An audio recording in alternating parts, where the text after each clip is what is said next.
The views and opinions expressed on this podcast are those of the speakers and do not necessarily reflect those of the ANA or its members. On today's episode of On Scope, the NFL's Chi Ogbuehi breaks down the organization's playbook for Martech-fueled fan engagement. And on marketing news you might have missed, companies are cutting way back on middle management. What are the implications for talent development? All that next on Scope.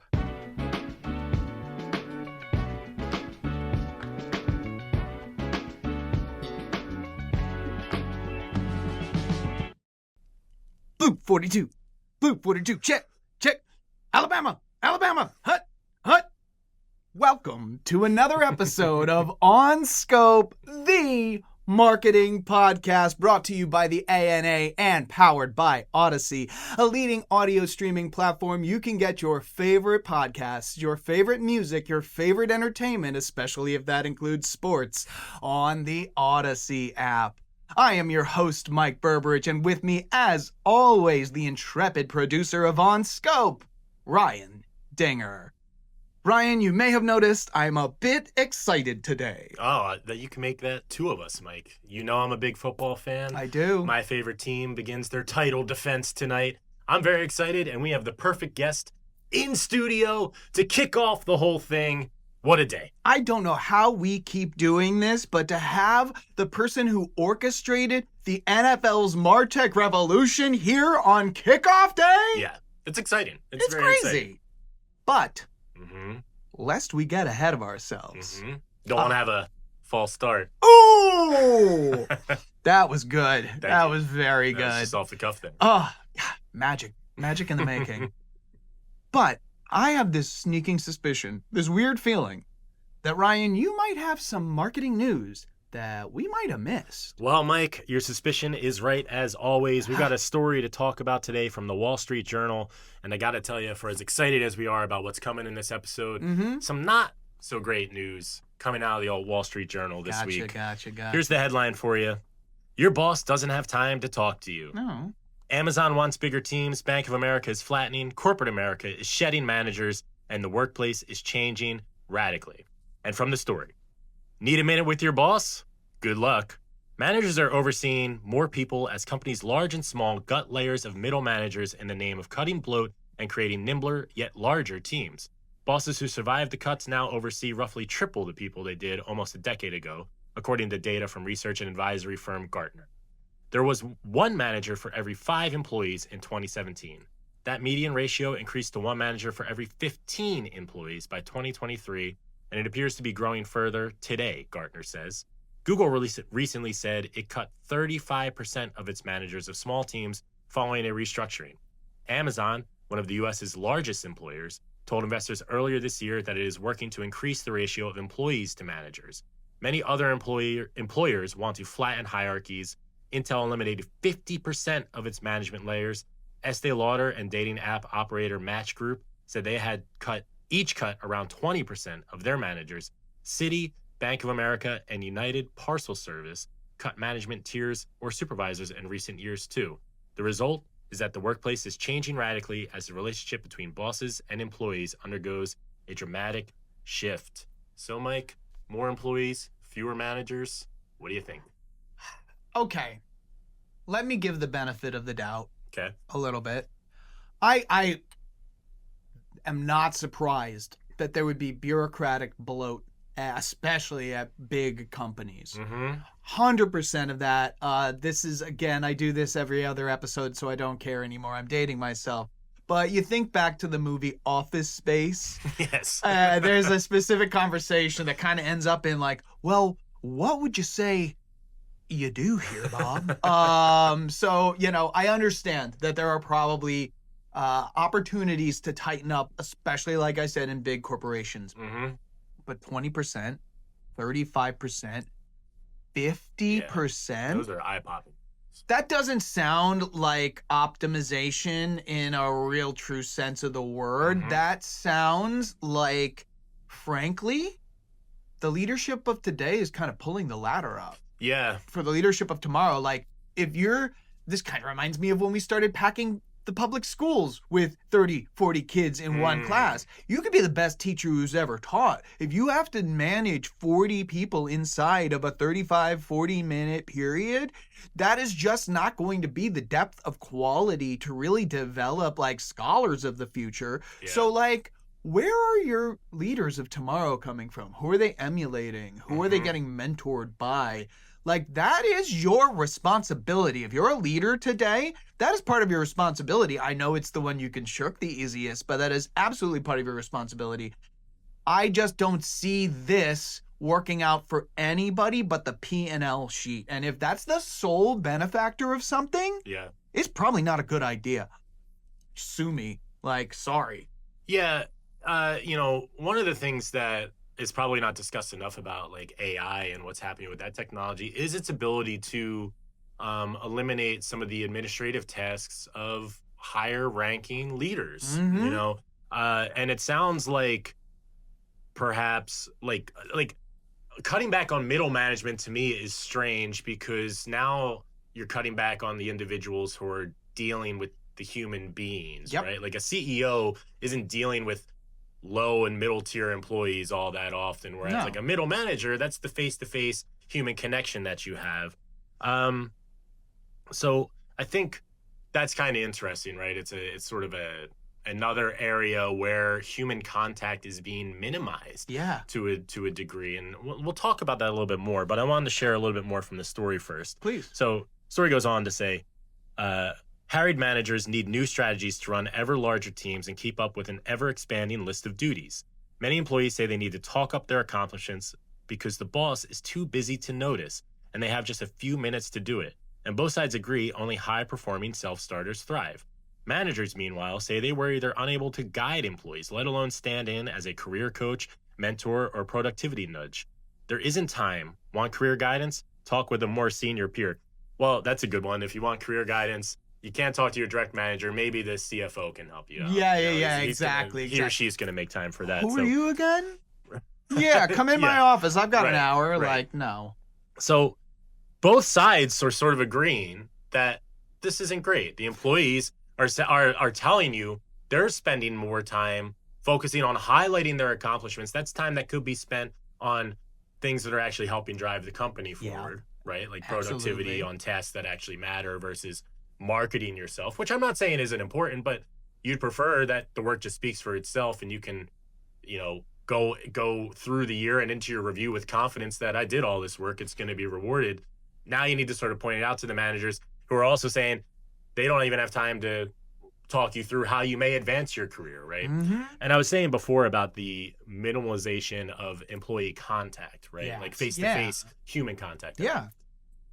It makes me wonder what the isolation effect is going to be as we move into this, as you're working with AI in your day job more, and now you're, not really dealing with a manager. You're not getting a lot of face time. There's just not human contact. I feel like that just can't really be good for morale or just general human psyche, right? We're social creatures. We need some of that contact. And that seems to me like a part of the professional equation that isn't being considered.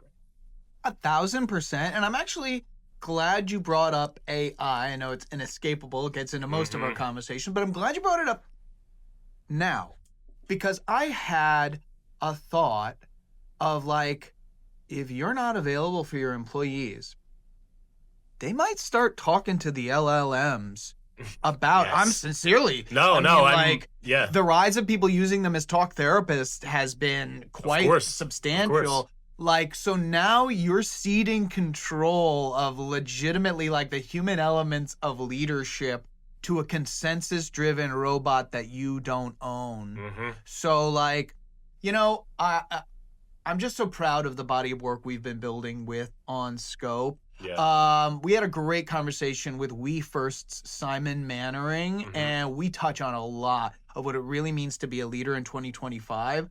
Anybody who is like reeling from this news or feeling it, you can go back there because there's a lot of gold in that episode about what real leadership means right now. And just, you set up the scenario earlier. Employees are spending a chunk of their time advertising their accomplishments to an overworked manager who can't actually oversee with the depth of, improvement or anything like that. In the name of efficiency? That sounds optimized to you? Right, exactly. It's managers can't now manage. They now cannot manage the people, which is part of the job, to your point. And Simon was making that point. That is 100% part of your responsibility as a middle manager, as an organizational leader, wherever you are. If you're overseeing people, you have a responsibility to them to have that human interaction, right? And employees are spending their time talking up their accomplishments so it's actually the exact opposite of efficiency and optimization in a lot of ways. So to what end is all this going? How can we know that this is a successful thing, right? If you're a leader at one of the organizations I named, how are you measuring success here? Is it only the bottom line savings? And if so, I got news for you.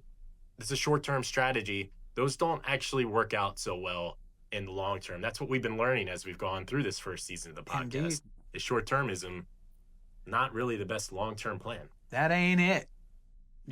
Speaking of optimization, Mike. Yes, let's speak of optimization. We spoke to a guest today. Oh my. Who's at an organization that seems to be quite optimized. I would say so. Our guest today is a seasoned technology executive working at the intersection of marketing, technology, and customer experience. She is currently the Vice President of Marketing Technology and Consumer Products at the NFL, where she is responsible for leveraging next-generation technologies to optimize the experience for millions of fans around the world while improving technology investment strategies that enhance marketing effectiveness. My friend, Chi Ogbuehi joins the podcast today to share the story of the NFL's tech transformation, an accomplishment that earned them the 2025 ANA Martech Award for Innovative Team of the Year. How about that? Let's go. We need to pipe in some, remember the Arsenio Hall, Done and done. Friends, it's almost kickoff time because my conversation with Chi is up next. Listeners, you may have noticed that the air is getting a little bit crisper. Maybe the leaves are starting to change. And the moment that millions and millions of people around the world have been waiting for months on end is finally here. We're ready to kick off another season of NFL football. And my goodness, On Scope, the marketing podcast, couldn't have landed a more perfect guest to celebrate this truly, truly special day. With me today, Chi Ogbuehi, VP of Marketing Technology and Consumer Products at the NFL. Chi, thank you so much for joining us on the pod today. Yeah, thank you for having me. It is a pleasure. Not only is this incredibly timely, but we are talking about something that is paramount to marketers in 2025, and that is what good marketing technology activation and management looks like. And we, couldn't have found a better subject than the NFL, recent winners of the ANA Martech Excellence Awards. So if you're ready, I would love to just dive into some of the exciting stuff that you've been doing. Sure, let's do it. Alrighty. Well, this is something I really believe. I think it's one of my kind of foundational beliefs about marketing and business in general, and that's all great innovation starts with a problem to be solved or challenge to be answered. So, what was the problem facing the NFL that led you to this kind of MarTech renaissance? Sure. So I also believe that every great innovation comes from asking that simple question: what is the problem you're trying to solve? Mm-hmm. And at the NFL, our problem wasn't passion. We have one of the most passionate, the most dedicated, the most loyal fans. Mm-hmm. However, the challenge was, how could we tap into that passion in new ways as the world around us was evolving? Mm-hmm. And so at the time, our approach to one-to-one fan engagement or one-to-one marketing and the associated data and technology impacted our ability to really do marketing at scale. So that was a big hindrance for us. How are we able to do marketing at scale and on a one-to-one personalized level in a manner that can help us materially grow and deepen fan engagement? And so the NFL is a very strong brand. And that's a great foundation to start from, right? And then you layer on, the game and the amazing relationships we have with our networks, right? So that's unmatched. However, we also recognize the world was changing around us. And as the world, we started to notice all these shifts going into more of a direct-to-consumer model, for example. Our fans having more desire to consume content in a more fragmented manner. And then you start thinking about fans under 35 and their higher demand for bite-sized clips, for more interactive content, or for experiences like fantasy to bring them closer to the game. And then you start to think about the shifts away from linear and how we're seeing our fans consume content across multiple devices.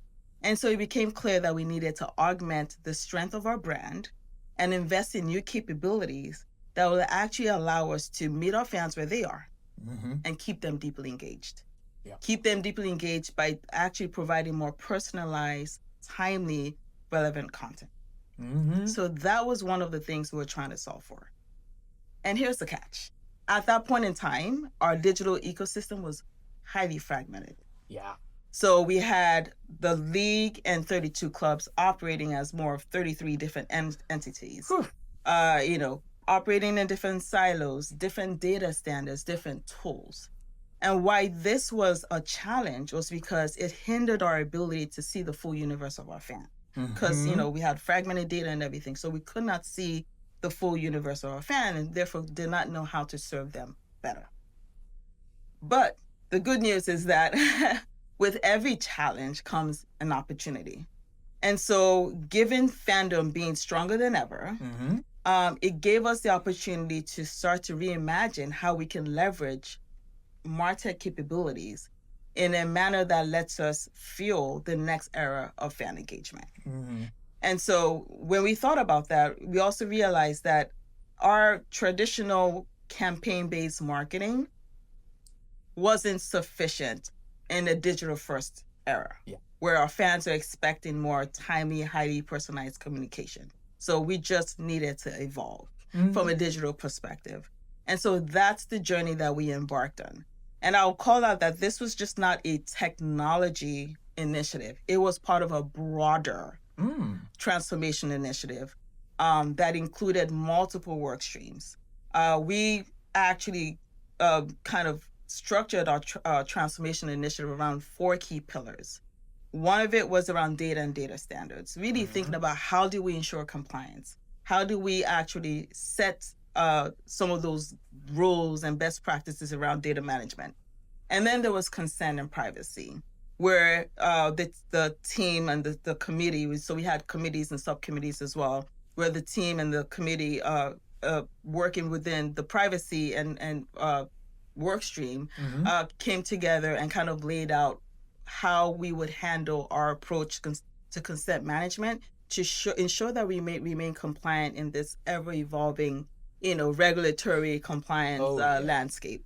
And then we had marketing governance. So marketing governance, that subcommittee was focused on just the rules of engagement. How do we operate between the league and the clubs? Who takes the lead when it comes to interacting with the fan? How do we amplify communications through league channels versus club channels? And then we had MarTech. MarTech was the 4th pillar. And the MarTech's mandate, if you will, was thinking about how do we move from being 33 enterprises, if you will, to operating in a more cohesive, seamless manner as an enterprise of 33. And so that was the problem we're trying to solve, making sure that we can move away from being a highly fragmented, siloed digital ecosystem to being a more unified ecosystem, more of an enterprise of 33, in a manner that serves our fans better, because now we're offering or we're able to provide a more unified, cohesive experience to the fans. I would also add that we did structure our transformation across these 4 pillars, and it was a cross-functional effort. So we had representation from various key teams at the league level as well as at the club. And so it was a technology initiative. It was part of a broader transformation initiative, but there was a people process component to it, which was in a lot of ways that connective tissue. Yeah, 100%. And you know, it's so funny. I have had the privilege to talk to a lot of great minds in marketing around functions. It always are the people who have the expertise in technology seem to have the most holistic view of like, this isn't a shiny object business. Like, it needs to be connected. It needs to be meaningful. You need to be doing something. It's just always, I just find it so funny that people in tech have an appreciation for the creativity and the people and the processes and the culture that go behind it. Yeah. That some folks who that's not necessarily their focus thing, they're like, what's the next thing? What's the next easy button for me? So that's just very cool. And I love that you listed data privacy and consent management as the first two of the subcultures, and Martech is the last. I mean, it's a tool. It needs to be enabling the things we want to do. So we need to figure out what we want to do, what we need to do to stay compliant. Then we can talk about how we're going to make it happen. And I just want to say, kudos, because, if you think about brands who are in trouble, the NFL does not come to mind. The NFL is well loved. The attention, the engagement is there. But for fans who are that passionate, getting a bad user experience can actually be like more than if it's just a CPG brand that's kind of in my life, but it's not living and breathing. On an earlier conversation of ours, you were saying how, like, say somebody is a fan of the New York Giants, but they maybe came from, San Francisco, and they go to see a 49ers Giants game, and then all of a sudden they are bombarded with 49ers content. The ability to see the whole human being is so, so important. It is not to be taken lightly. So really just awesome job. I always love brands who are transforming, not because their back's against the wall, but because their eyes are on the horizon. So very cool. You do bring up a good point. And one of the things as part of our transformation program was, centralizing the data, because we wanted to see the full universe of our fans, right? When you have the data centralized, you can see the full universe of a fan, and then you can get to start to understand the data and get to know the fan better, right? And that gives you the context to be able to actually engage them in a way that's relevant. So yes, because just another thing that came to mind, like shallow personalization, you might as well just not do it. Yeah. You know what I mean? Like putting my name in the subject line. No. That's some 2005 stuff right there. Very outdated. Very cool. So talking about a single centralized set of data, corralling 32 different clubs who I'm sure were at different maturity levels, different priorities, different cultures, that is no light lift. So I would love it if you could take our listeners through what the process of onboarding 30 plus different clubs onto a single MarTech stack looked like and what it kind of took to make it a success. And sure, and one thing to clarify, it wasn't a single centralized MarTech stack. Gotcha. It was a harmonized MarTech stack. And the difference is we were not forcing any club to use a particular tool or platform. Oh, that's cool. What we did is we designed an ecosystem that made sure that all the different tools worked well seamlessly together, regardless of which ones a club chose to use. So we typically love to describe it as a harmonized ecosystem. I love that was technologically agnostic. We love a composability moment. So we think Lego blocks, right? So that was pretty much the concept of how we designed our architecture, our MarTech architecture, and designed that ecosystem. But how it started was, first by listening and learning. And as part of that listening and learning phase, we went through a full tech audit at the league level and at the club level. And really the purpose of that tech audit was to understand where we were currently and be able to align that with where we wanted to be longer term, which is really do true one-to-one interactions with our fans in a hyper-personalized manner. And that audit revealed a lot. It revealed a lot about our clubs and their different maturity models, It revealed where the gaps were, and therefore allowed us to get the insights on how we would align our investments, our future MarTech investments, to align with those long-term goals.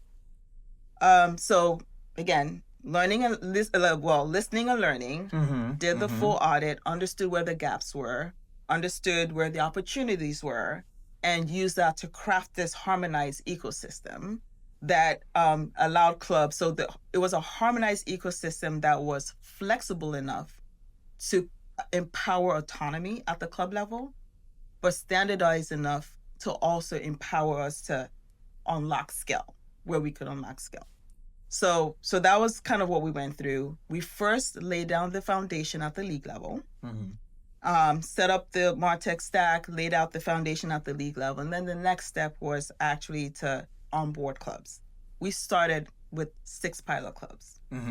And the purpose of that was to actually test and learn before we scale to all 32. Absolutely. And so with the 6 pilot clubs, the one thing we did is we laid out some key strategic use cases, because the pilot itself wasn't just testing the tech, it was also testing other components of our transformation program, including marketing governance. So going back to the example you gave before, where you talked about being a Giants fan and then ending up on the West Coast and getting bombarded, marketing governance is trying to address that as well. How do we minimize redundant communication to our fans? So we came up with a marketing governance model around the rules of engagement. And so the pilot was testing the tech, but it was also testing a new operating model we put in place in addition to the marketing governance. And the thinking there was, let's figure out what's working, let's figure out what's not working, and where do we need to refine and make adjustments before we scale. The pilot was very successful. We learned a lot. And then we were able to take things to the next phase, which was onboarding additional clubs. Onboarding the additional clubs happened in waves of 5 to 6 clubs. That makes sense. And just based on the learnings we gained, we were able to have an accelerated onboarding process where within an 18-month period, we'd onboarded over 30 clubs. That's crazy. I think about 31 clubs, and then the 32nd club came along after that. So that was the process we followed to onboard the clubs. And I will call out that it wasn't, again, a technology thing. It was a people process component to it. It required strong collaboration across marketing, our data and analytics team, as well as our implementation partners, all working together as a cross-functional team to make this a success.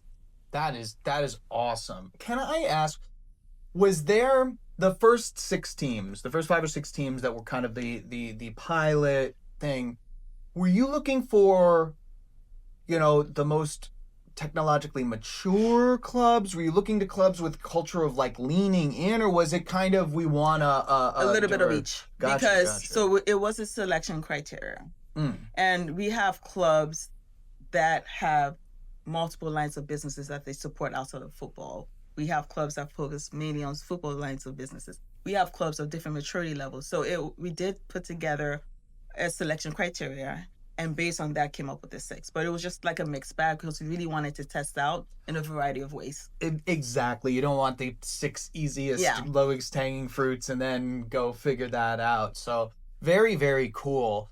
So this work, as I mentioned earlier, earned your team the 2025 ANA Martech Award for Innovative Team of the Year. Let's go.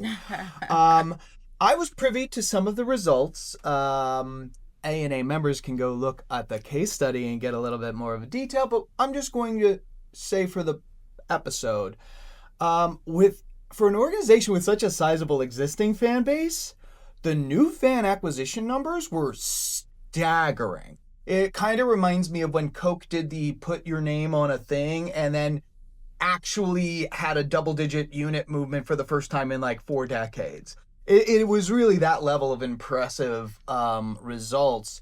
So could you unpack what you think kind of the secret sauce to the new fan acquisition was? Sure. So the first key unlock was centralizing our data. So, and when I talk about centralizing our data, it was data from multiple sources, including the clubs, into this single source of truth. We call it the unified view of the fan. That was the first time we were able to see the fan in the fan's totality, which definitely, that in and of itself was a game changer God, to begin with. So that was the key unlock for us. And then building on that foundation, we were able to integrate end to end our entire tech ecosystem from the data layer all the way through the orchestration layer into the channels. And so what that did for us is it also started to provide a lot more visibility into fan behavior at scale. Yes. That was another unlock. And then we were able to do things and unlock capabilities that we were not able to do in the past. For example, dynamic audience profiles, where in real time, it gets updated in real time. And we're able to, like, when a fan engages with us, we can actually instantly engage them in the next best action. Because we had that fully integrated ecosystem, because we had our data pulled together and we could see the full universe of that fan, we were able to understand and know that fan better and be able to serve them. And we're able to serve them with more relevant, comms. The other thing is it also helped us unlock untapped audiences. Yeah. So, for example, if there was an emerging segment, we were able to become more aware of that through the technology and through the data. For example, another example is if we had a casual fan who was perusing our content or trying to learn more about, the game or highlights, we actually became more aware of that. And based on that information and based on the fact that they're a casual fan, we can deliver more tailored interactions or tailored messages to them, more personalized messages to them, and be able to orchestrate across different touch points for that fan. And then speaking about orchestration, that was another game changer. So orchestration is what turns all these disconnected tools and disconnected touch points into more of a cohesive fan experience.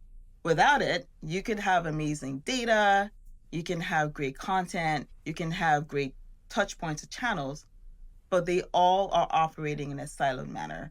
And so for us, orchestration was what allowed us to deliver the right message to the right fan at the right time.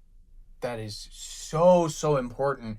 We say it all the time, marketers are storytellers, right? Yeah. You can't just throw 8 scenes at me and call it a story. Things need to happen. This happens, therefore this happens, but this happens. It needs the connective tissue.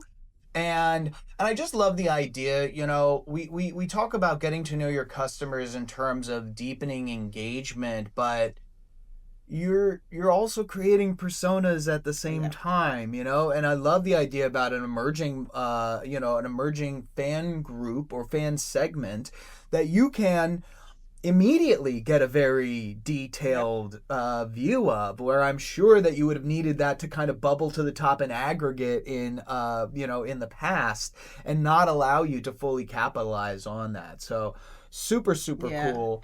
And I was going to say, you bring up a good point, because even when you think about, again, orchestration was a game changer. If you think about traditional campaign-based marketing, that's not even sufficient in our digital first world today, where fans are expecting more timely, more relevant, more personalized messages. And so, think about orchestration from different angles and compare that with traditional forms of marketing, and you realize the importance of it. Yeah, I love orchestration is like the perfect way to put it too. So I love that you brought that up. Yeah. Listeners, stick around, because when we come back, we're going to imagine an AI-powered future for the NFL. You're not going to want to miss it. Ryan. Yes, Michael?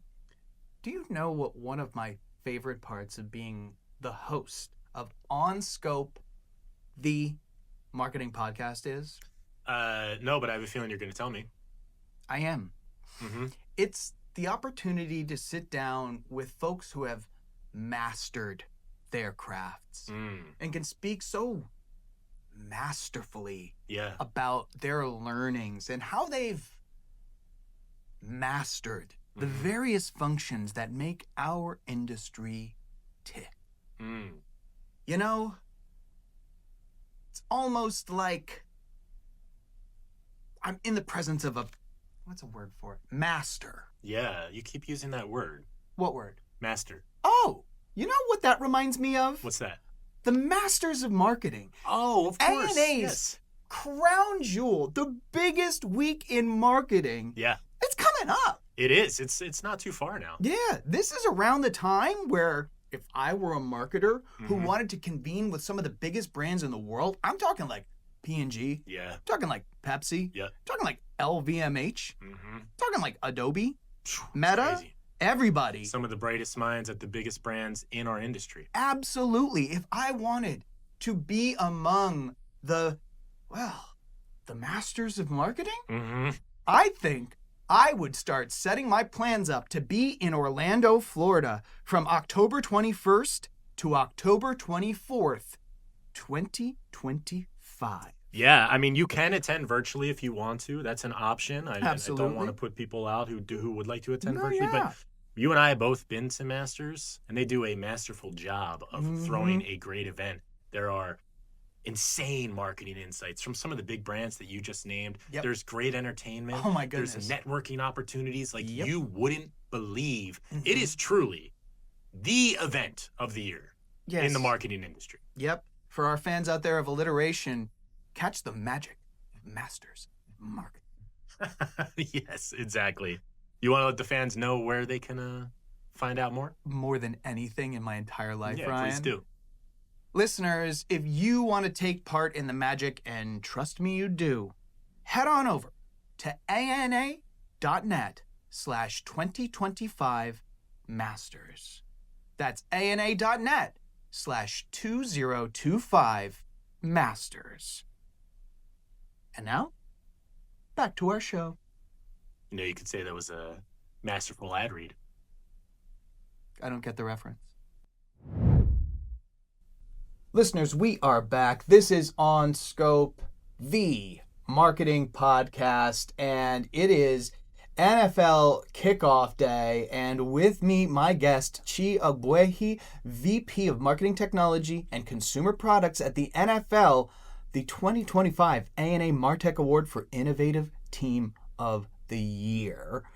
So when we last left this conversation, I was alluding to what a future, and I mean future might be like the next 90 days, but what does an AI integrated future look like for an organization like the NFL? It's already happening. Yeah, I know. I was about to The say. future is here. Yes. So it's going to take many forms, right? There is the AI embedded technology that happens on the field through optical tracking. You think about predictive and analytics through next-gen stats and all the AI that's infused in that. And then you look at a lot of the AI that is infused in the products that we use across NFL, whether it's Copilot or all the different AI assistants that are now embedded in a lot of our marketing products as well.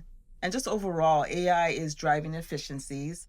And AI is changing fan behavior, consumer behavior in general, just based on, how AI is evolving. Fans are beginning to expect more hyper-personalized experiences. And so we need to also be able to align with that, which we are. I would say when it comes to AI or Gen AI, what I'm most excited about at the NFL is the Gen AI content ecosystem that we're building. And we actually just went live on Monday with our MVP. Oh, wow. And, what makes this very exciting to me is just when you think about the amount of content that we have to generate during the season. And just to give an example, just one campaign, when you think about all the different variations, even if it's just in English, and you think about all the different variations and the assets that need to be generated for just one campaign across the season. And then you now layer on international and all the different languages and all the different requirements that are needed to meet those demands for international. And then kind of create some of the club variations or variations across products.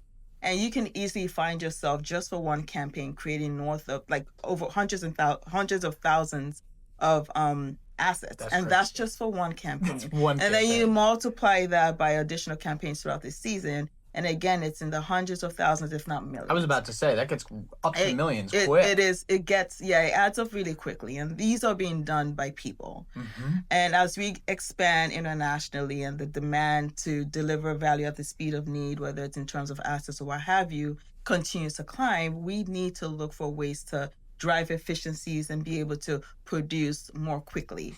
And that's where our Gen AI content ecosystem is going to be playing a role. It's helping us streamline the production of content, but it doesn't end there, right? So when it comes to the streamlining of the production of content, it's taking things that we would have taken days or hours into minutes and seconds. So really driving efficiencies and driving it at scale. But it's not just the production, it's also helping us localize and translate the content and distribute. So it's a full entire end-to-end ecosystem that can produce, localize, and distribute the content. And so that's what I'm most excited about. It's early days. We're still in the test and learn phase with an MVP that launched earlier this week, but it has a lot of potential. And just going back to your question around AI and Gen AI, that's the future for us as well. So I am super excited about that. That is so cool. And dynamic creative optimization is like one of the perfect uses for Gen AI right now. I think, and it's good. We're an imaginative industry. We like to get kind of excited about what Gen AI will be able to do one day, but it really feels like you're taking a measured, strategic approach to what's capable now, and then building and jeepers creepers, pardon my language, iterating that much, you're going to get a lot of findings, a lot of data, and I feel like this is just going to keep accelerating itself in terms of progress. Yes, exactly. Very, very cool. Yeah. Now, I'm sure a few people are marketers out there listening right now. Some of them may be like, well, that's great. You're the NFL. You're big. You've got the visibility. You've got the passion. You've got this and that. But I work at XYZ. Oh, I can't do. We like to dispel that here at OnScope. So I would like to leave you with this final question. What is one or several, however you'd like to, what is a universal truth or a best practice for effectively leveraging data regardless of your organization's budget? Because I feel like a lot of people use that as an excuse and then go on where there are absolutely ways up and down the ladder that you can more effectively leverage the data that you have. Sure. You don't need, the good news is you don't need a large budget to extract value. Told you. So you do not need a large budget to extract value from your data. What you do need is discipline, right? And, from a best practice perspective, it comes back to defining the problem you're trying to solve, right? What are you trying to solve for? And what is the outcome you're looking to get out of it? So I think, that's one of the best practices I would say, needs to be considered. The other thing I would say is you need to build trust. And when I talk about build trust, make sure that the data is clean, make sure the data is consistent, and make sure that the data is governed by a set of rules, right? Because you can have the most sophisticated AI, the most amazing MarTech capabilities. If that data is not reliable, you cannot deliver. Yeah. So that's one of the biggest things I would call out. The other thing I would call out is action, just being able to action against it. You don't need all the data under the sun. You just need the key data attributes, or the key, basically the key data attributes that is needed to either influence, drive a campaign, or drive a certain kind of customer experience. So that's really what you need. And then I'll say the third best practice is striking a balance between what the data is telling you versus human knowledge, right? Yes. So the numbers can tell you one thing, but you need to balance it with context. Context matters. And I find that organizations that are able to balance the two between, the data and the what behind the numbers with the context, excel a lot in terms of getting to know their customers better. I just absolutely love all of that. And it occurred to me, two things. One, I'm so glad you said discipline, because as I was hearing this process and how it kind of all netted out, that word kept popping up in my head. It's like, this is a disciplined approach to what can easily become overwhelming or so fast-paced or all of this stuff. It's so central.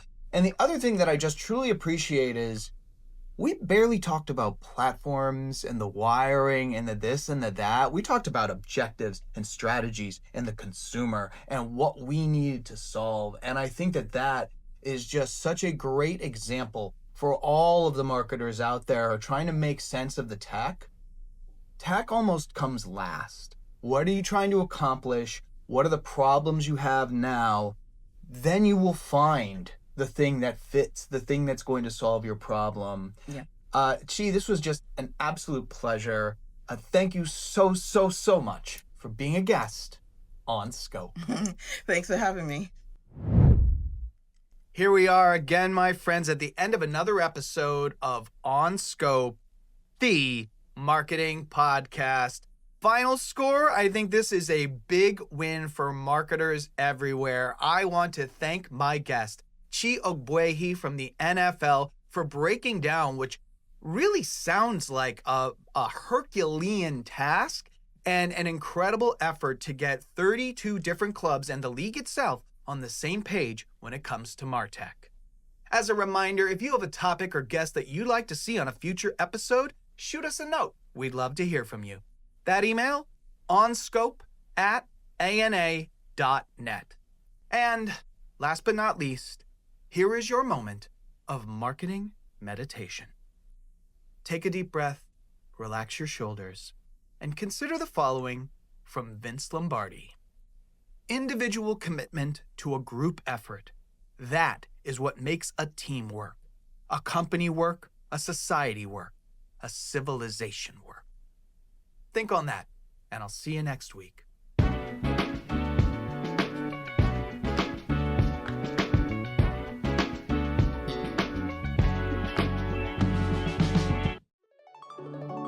This has been a presentation of ANA Studios.